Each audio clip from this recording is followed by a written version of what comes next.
Imagine um rei que reinou por mais tempo do que qualquer outro em Judá.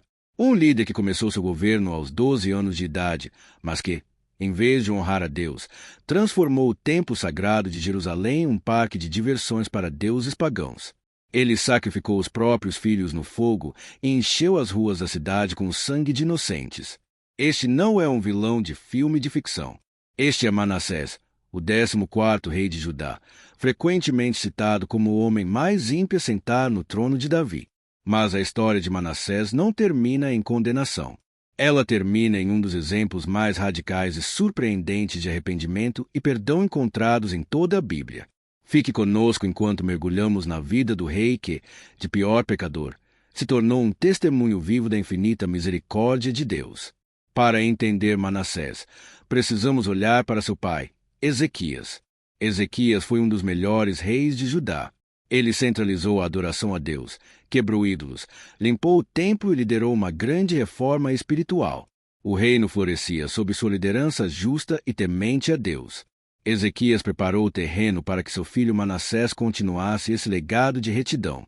No entanto, algo deu muito errado. Manassés assume o trono com apenas 12 anos de idade, provavelmente influenciado por conselheiros que ansiavam pelos velhos costumes pagãos que Ezequias havia abolido. Ele herdou um reino religiosamente limpo, mas seu coração jovem rapidamente se voltou para as trevas. O reinado de Manassés durou 55 anos, o mais longo da história de Judá, e foi, em grande parte, um desastre espiritual. A Bíblia, nos livros de Reis e Crônicas, não mede palavras para descrever sua maldade. Manassés desfez tudo o que seu pai havia feito. Ele reconstruiu os altos, locais de adoração pagã. Ele ergueu altares para Baal e para o exército dos céus, astrologia e adoração estelar, dentro do próprio templo de Deus em Jerusalém. Isso era a pior profanação possível. Mas ele não parou por aí. A Bíblia relata que ele passou seus filhos pelo fogo. Isso se refere ao ritual horrendo de sacrifício infantil ao deus pagão Moloque no Vale de Inom. Além da idolatria, ele mergulhou na bruxaria, consultou médiuns e espíritos e oprimiu a nação. No capítulo 2 em Reis, resume o caos.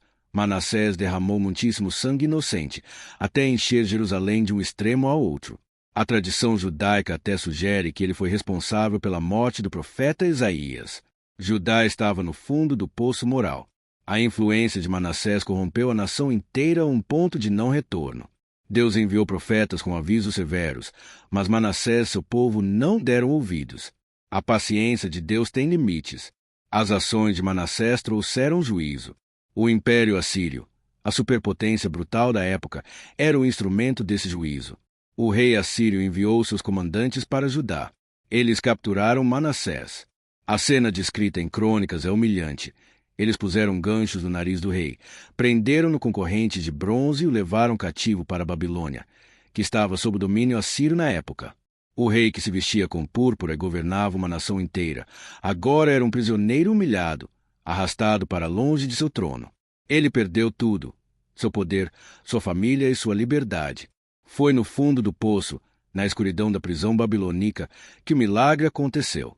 A narrativa bíblica nos dá um vislumbre poderoso do coração de Manassés, no capítulo 2 em Crônicas.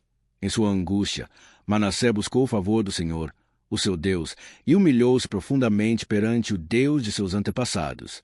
Este é o ponto crucial da história.